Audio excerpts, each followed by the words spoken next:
नमस्कार, आप देख रहे हैं अश्वमेघ न्यूज और मैं हूं आपके साथ मानवी ठाकुर। शुरुआत करते हैं आज की खास खबरों के साथ। इंदौर की स्वच्छता व्यवस्था अब देश के अन्य राज्यों के लिए मिसाल बन चुकी है। महाराष्ट्र के उपसभापति नीलम गोरे ने इंदौर की तारीफ करते हुए कहा कि स्वच्छ भारत अभियान में इंदौर की भूमिका अहम रही है और महाराष्ट्र इस मॉडल को अपनाने की दिशा में गंभीरता से प्रयास करेगा। महाराष्ट्र के उपसभापति नीलम गोरे ने इंदौर दौरे के दौरान नगर निगम की स्वच्छता प्रणाली की सराहना की। उन्होंने बताया कि इंदौर की सफलता के पीछे 3 प्रमुख कारण हैं। पहला, घर घर से निकलने वाले 6 प्रकार के कचरे का पृथक्करण। दूसरा, बीपीपी मॉडल पर आधारित वेस्ट प्रोसेसिंग प्लांट्स, जिससे नगर निगम को आर्थिक लाभ होता है। और तीसरा, मजबूत ह्यूमन रिसोर्स मैनेजमेंट, जिसमें जनता की भागीदारी भी शामिल है।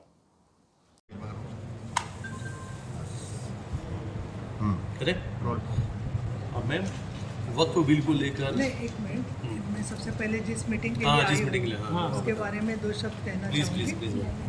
आज मिस्टर शिवम वर्मा जी, महानगर पालिका आयुक्त, म्यूनसिपल कमिश्नर इंदौर, इनसे मेरी मुलाकात हुई है और मैं तुरंत कुछ मिनटों में पुण्य मित्र जी भार्गव, मेयर, उनको भी मिलने वाली हूँ। इंदौर से बहुत मेरा गहरा रिश्ता है। हमारे नाना जी, मतलब डॉक्टर मुंशी, वो यहाँ पे मेडिकल ऑफिसर के रिश्ते में काम करते थे। मेरे पिताजी का जन्म ही इंदौर के पास महू में हुआ है। तो इंदौर की भूमि जो है, पुण्यश्लोक अहिल्या देवी होलकर जी, उनको मैं सबसे पहले प्रणाम करती हूँ। और अभी जो मेरी बात हो गई, इसमें ज़रूर कहूँगी कि इंदौर जिस तरीके से पर्यावरण में आगे है, साफ़ सुथरा है, स्वच्छ भारत का बहुत अहम हिस्सा है, उसी तरीके से हमारे महाराष्ट्र के कई शहरों के लोग, विधायक यहाँ तक आके गए हैं।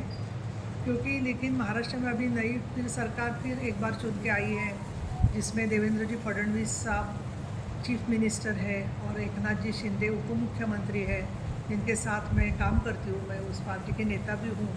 और अजीत जी पवार उप मुख्यमंत्री है।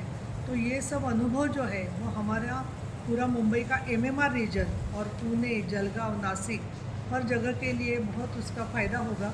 और इसके लिए ये सहयोग जो है, जो आपकी बेस्ट प्रैक्टिस है इंदौर की, उसको हम समझकर उसको और समृद्ध बनाने की कोशिश ज़रूर करेंगे। अभी आप पूछ सकते हैं, लेकिन मैं इतना ही एक मेरी छोटी सी नम्र विनंती है कि आप जो सवाल पूछ रहे हैं, तो वो मैं उपसभापति विधान परिषद महाराष्ट्र राज्य में एक पोस्ट पर हूँ। तो उसके दायरे में जो भी मुझे ठीक लगेगा, उचित लगेगा, उसका ही मैं जवाब दूंगी। आप इंटरनेशनल क्रिमिनल कोर्ट और पूरे सब सवाल पूछेंगे तो मुझे लगता है कि मुझे भी मेरी मर्यादा में उसका जवाब देना होगा। इंदौर का जो स्वच्छता मॉडल है, क्या उसे महाराष्ट्र में भी लाया जा सकता है? क्योंकि इंदौर लगातार 7 बार से नंबर 1 है।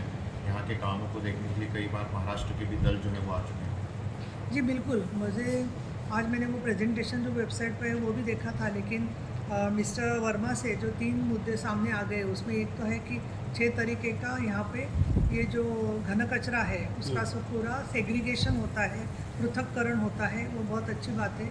दूसरी बात जो है कि जो प्लांट्स लगाए हैं वो PPP मॉडल पे है, जिसके मुताबिक इंदौर म्यूनसिपल कॉरपोरेशन को उनसे निधि मिलता है, प्राप्त होता है। और तीसरी जो बात है कि जिस तरीके से ह्यूमन रिसोर्स मैनेजमेंट इंदौर महानगर पालिका ने किया है, जिसमें लोगों का सहभाग अहम महत्व का है और लोगों के साथ साथ यांत्रिकीकरण, टेक्निकल सपोर्ट भी जो लिया है वो अच्छा है। मुझे लगता है अभी तक कई लोग महाराष्ट्र से यहाँ आके गए हैं, पुणे